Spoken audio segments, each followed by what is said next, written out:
Class. Welcome to week 8. This is an exciting week. There's a lot of stuff on the Moodle page, so don't get too overwhelmed. I'm going to break it down. As a result, this video might be a little bit longer. We shall see. So I want to first start off and just go back to last week a little and just reference the poetry. You guys did a really wonderful job breaking down those 3 poems. Some of them are not easy to understand, especially as first year students. I definitely understand that, and it is not my expectation that you guys are experts on all 3 of them right now, right?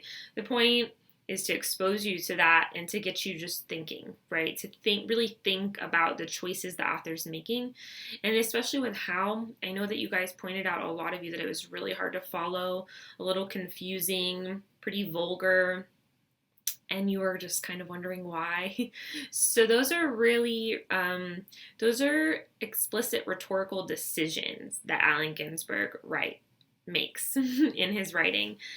So I just want you to kind of be thinking about that as an author. Also, I included an audio because that poem was first read before it was ever published. It was actually written to be read aloud, which is another rhetorical decision.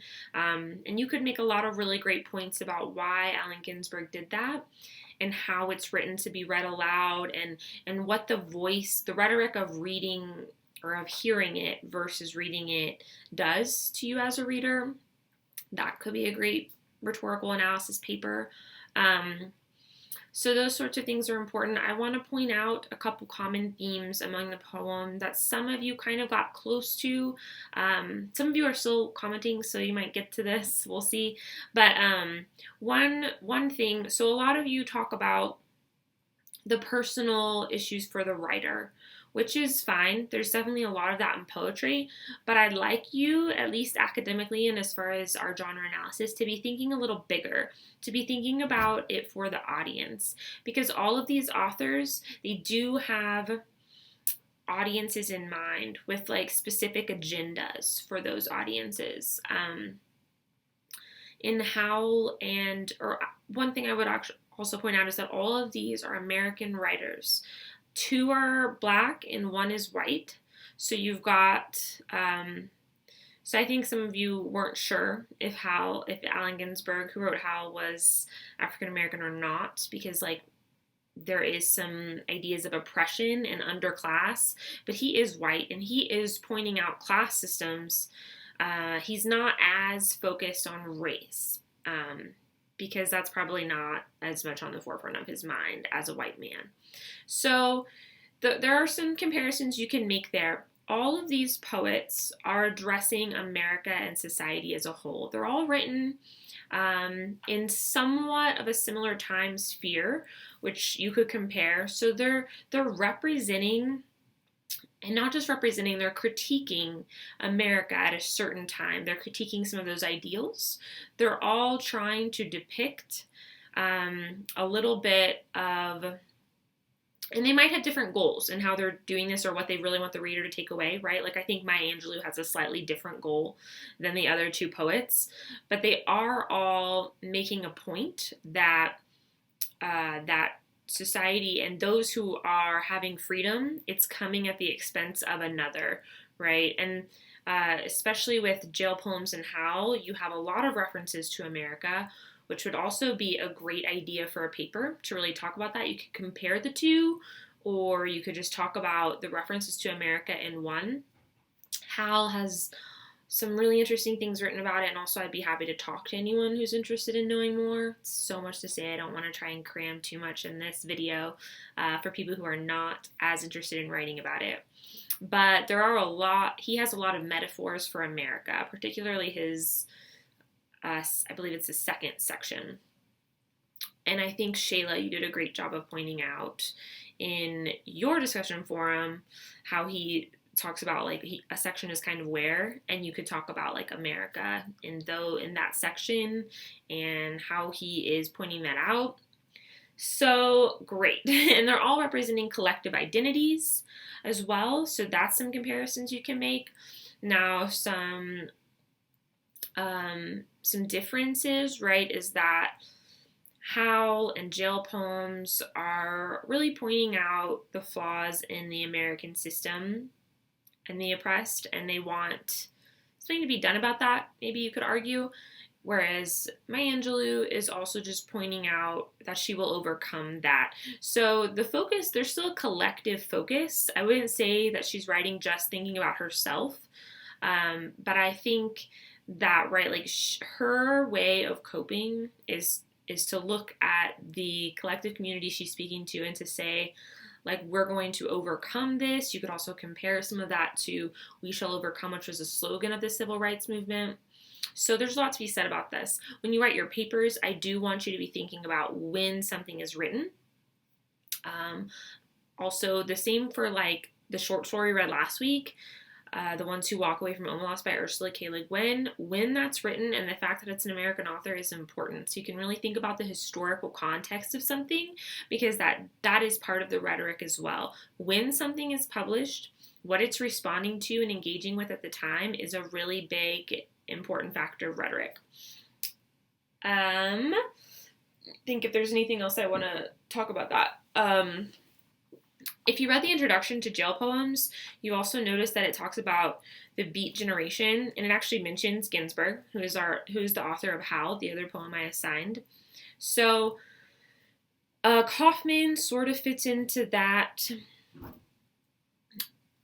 circle of people in a way, although he is African American, and so at the time his works were not as published, well received for a while, right? They didn't get as much fame. Even today, those white authors are taught a lot more in like American literature classes than he is. Hopefully that will change, but he is, there's a lot of similarities, right, in the way that he's representing. You could compare a lot to how he writes and how Ginsberg is writing and how.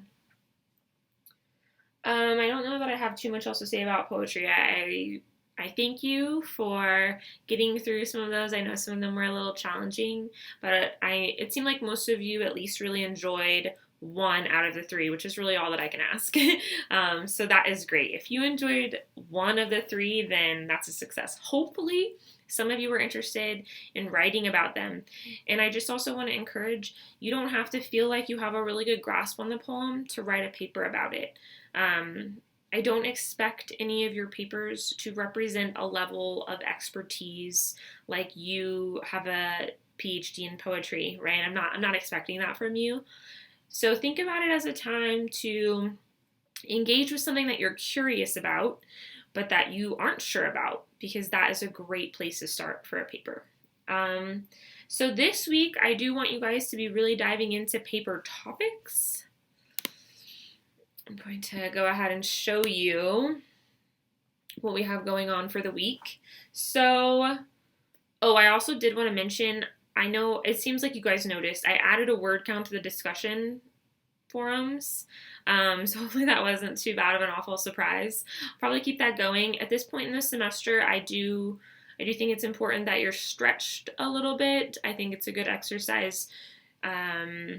Some of you are doing a great job writing really long and thoughtful responses anyway, and so if that is you, just keep on doing what you're doing.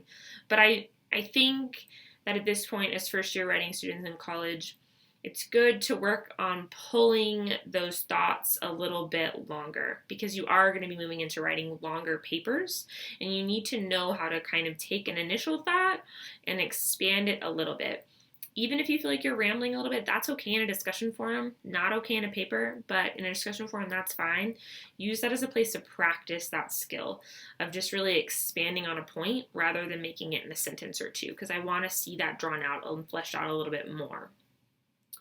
So that will probably continue.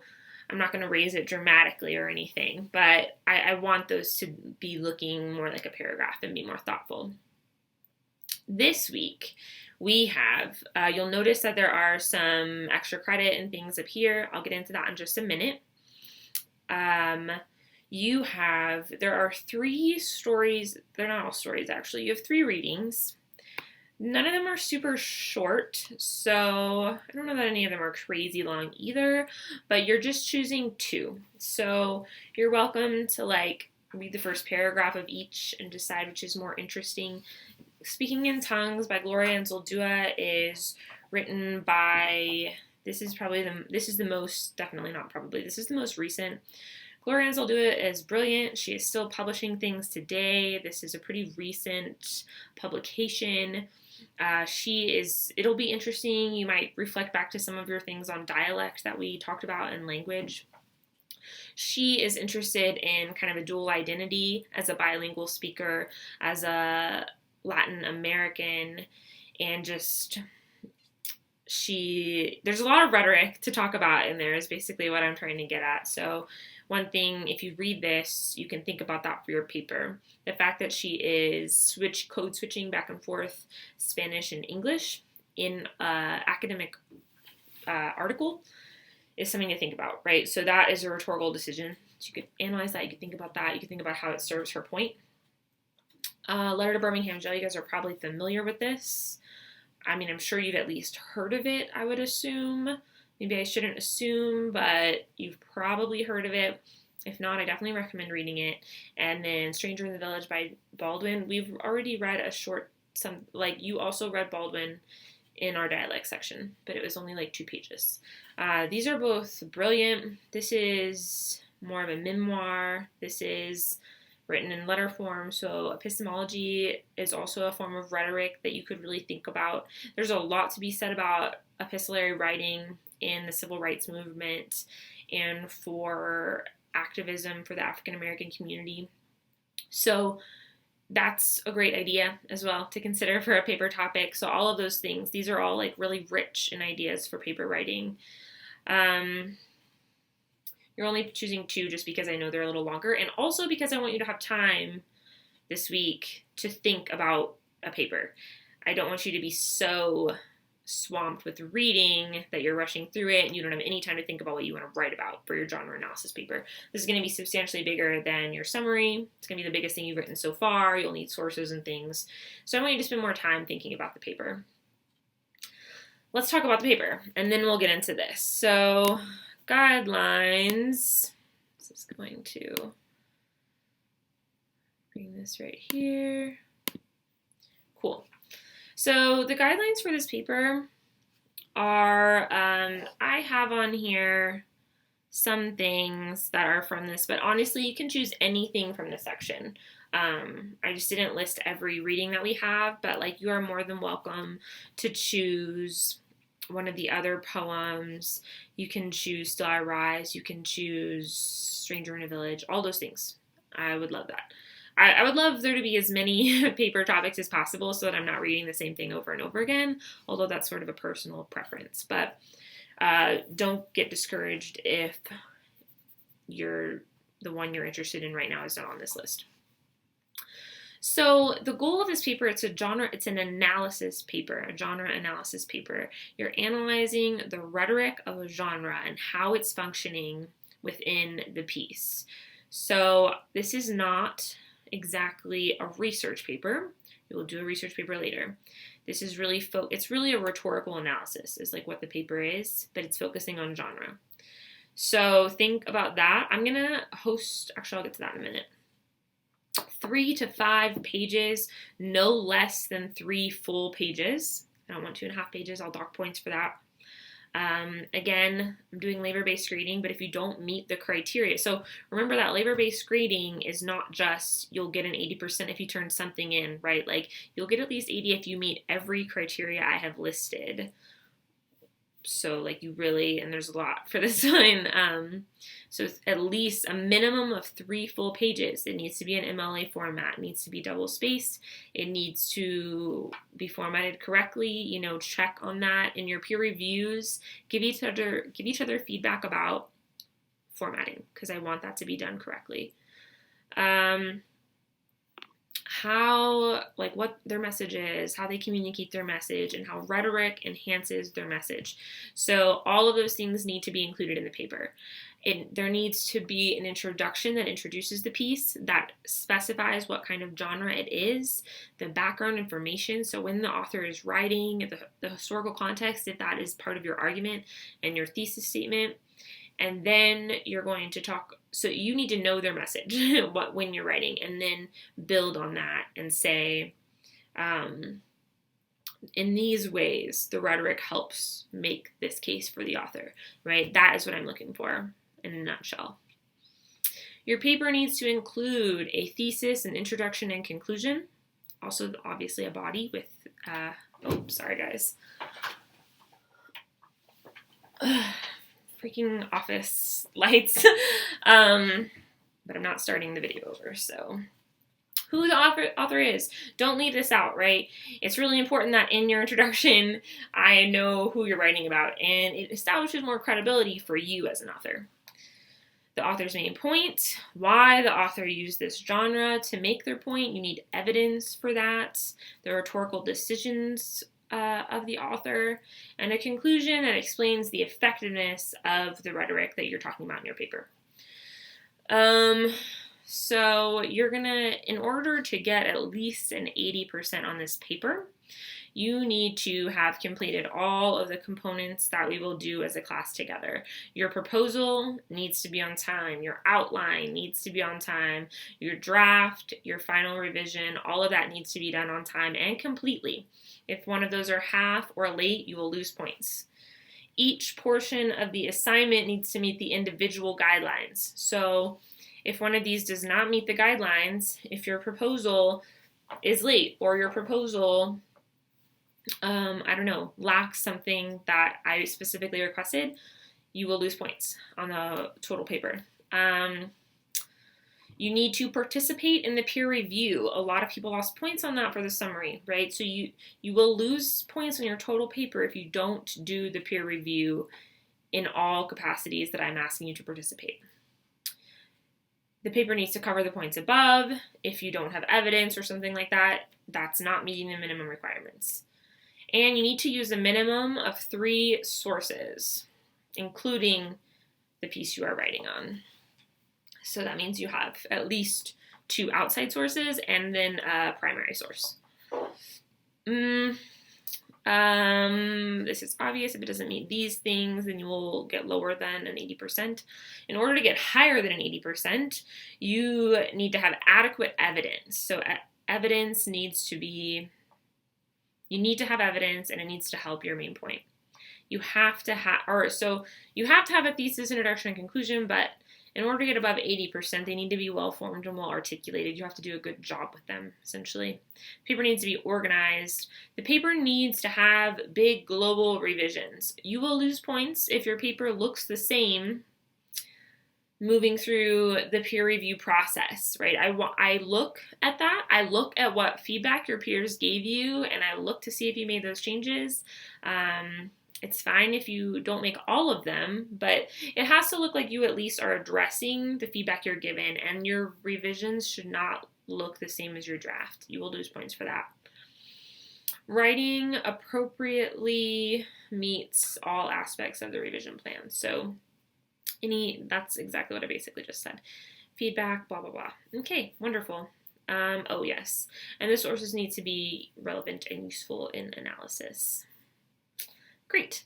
So I'm going to go ahead and move this out of the way and then come back to this. So that is just kind of general guidelines, but if you'll notice, I am holding, yes, it'll be right here. I haven't created the meeting link yet, but so Wednesday at 7 p.m., we will have a Zoom meeting. That is optional. You do not need to attend, but I will have the guidelines up, and it will be an opportunity for you to ask any questions about the paper. We're going to actually do 2.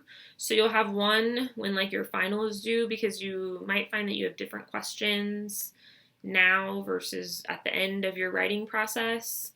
But we will have that, so you don't need to be there. That brings me to my next point, that there is an option to volunteer for extra credit on that Zoom call. So if first of all, you need to know that you can make it Wednesday, 7 p.m. to the Zoom meeting. You have to be there. I will have a backup person just in case you don't show up.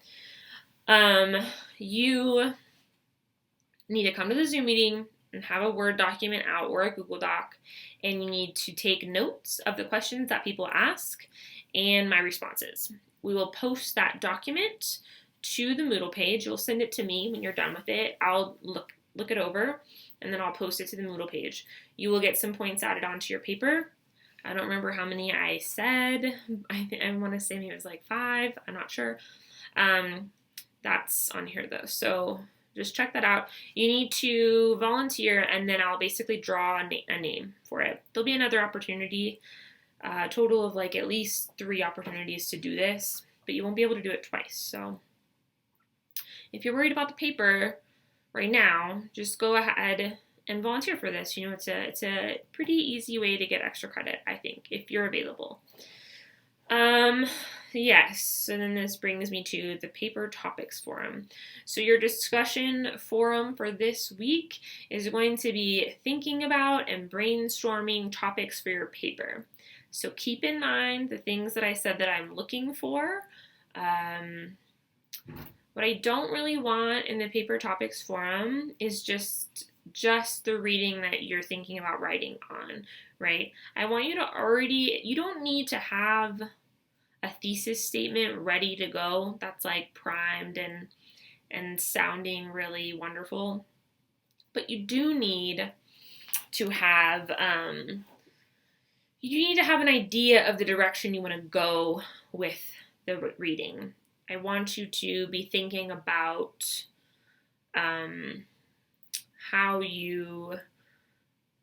what rhetorical aspects you're going to focus on, what things you're interested in a piece. You know, I want you to say something about like, I'm interested in focusing on the differences between jail poems and Howl, or I want to talk about the use of metaphors for America and Howl or jail poems. I want to talk about something. I want to talk about the way that rise is used or repetition is used in Maya Angelou's poem. All of these are really famous readings. You should not have trouble finding a lot of sources about them. Feel free to go ahead and start looking up some articles and seeing what other scholars are saying about these pieces.